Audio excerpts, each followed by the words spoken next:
క్రీడాకారులు కబడ్డీ కానీ వాలీబాల్ కానీ ప్రతి ఒక్క టెక్నీషియన్స్కు,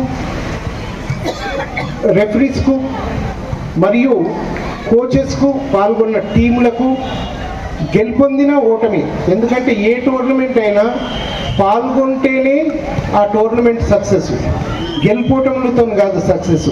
కాబట్టి ఇంత ఉత్సాహంగా పాల్గొన్న ప్రతి టీంకు పేరు పేరున నేను శుభాకాంక్షలు మరియు ధన్యవాదాలు తెలియజేస్తూ. హలో అండి, నమస్తే. నేను మీ Vishnuvardhan Reddy, RC news chairman.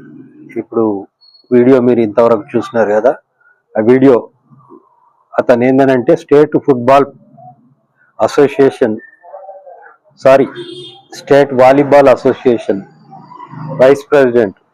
మొన్న వివేకానంద జయంతికి సంగారెడ్డి జిల్లా గుమ్మడిదల మండల కేంద్రమైనటువంటి గుమ్మడిదలలో నిర్వహించినటువంటి వివేకానంద జయంతి సందర్భంగా నిర్వహించినటువంటి ఆటల పోటీలకు ముఖ్య అతిథిగా బహుమతి ప్రదానం చేయడానికి వచ్చి మాట్లాడినారు.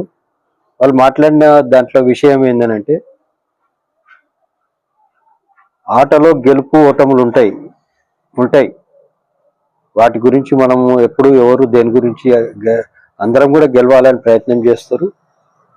గెలుపు ఓటములు ఉంటాయి, కానీ అది కాదు క్రీడాకారుని స్ఫూర్తి అనేది. క్రీడాకారుడు అనేవాడు మైదానంలో ఉండాలి. గెలుపు ఉంటుంది, ఓటమి ఉంటుంది. ఓటమి గెలుపుకు మళ్ళీ నాంది అవుతుంది. గెలిచిన వాళ్ళు ఎల్లప్పుడూ గెలవరు, ఓడిన వాళ్ళు ఎల్లప్పుడూ ఓడరు అనేది తన సందేశంలో. ఆ విషయం మాకు నచ్చి మీకు కూడా ఒకసారి ఇది చేరవేయడానికి, అంటే విషయంకి వచ్చినట్టయితే, ఇప్పుడు మనం ఏదైతే మున్సిపల్ ఎన్నికలు ఉన్నాయో 11 తేదీ జరగనున్నాయో వాటికి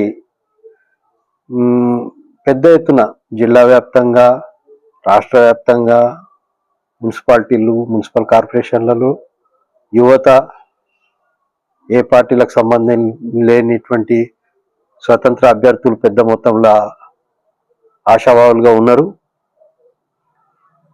మొన్న సర్పంచ్ ఎన్నికలలో కూడా అదే రకంగా పోటీ చేసినారు. చేసిన కాడికి 100కి 75% కొత్త వాళ్ళు వచ్చినారు. ఆ కొత్త వాళ్ళలో మళ్ళీ 50%, ఆ 75లో 37% వరకు పార్టీలకు సంబంధం లేని స్వతంత్రులకు ప్రజలు అవకాశం ఇచ్చారు గ్రామాలల్లో. అదే నమ్మకంతో పట్టణాలల్లో ఇంకా విద్యావంతులు ఉంటారు, సామాజికంగా చైతన్యవంతులు ఉంటారు, అన్ని విషయాల గురించి అవగాహన కలిగిన వాళ్ళు ఉంటారు అనే నమ్మకంతో స్వతంత్రులు, యువత పెద్ద మొత్తంలో నామినేషన్లు వేసినారు. వీళ్ళందరూ కూడా ఇప్పుడు ఏంటంటే విషయం, ఎవరు కూడా ఎప్పుడు ఎక్కడ నిరాశ చెందకుండా నామినేషన్ వేయంగానే, పోటీ చేయంగానే, నామినేషన్ వేయంగానే 2-3 వేలు కట్టంగానే, ఫామ్ నింపంగానే, ఇయ్యంగానే కాదు. ఈ వారం 10 రోజులు ఏదైతే ఉంటుందో 24 గంటలు కష్టపడి ప్రజల మెప్పు పొంది వాళ్ళ ఆశీర్వాదం పొందే దిశగా అందరూ కృషి చేయాలి. సరే, 4 పోటీ చేసినా, 10 మంది పోటీ చేసినా గెలిచేది ఒకరే.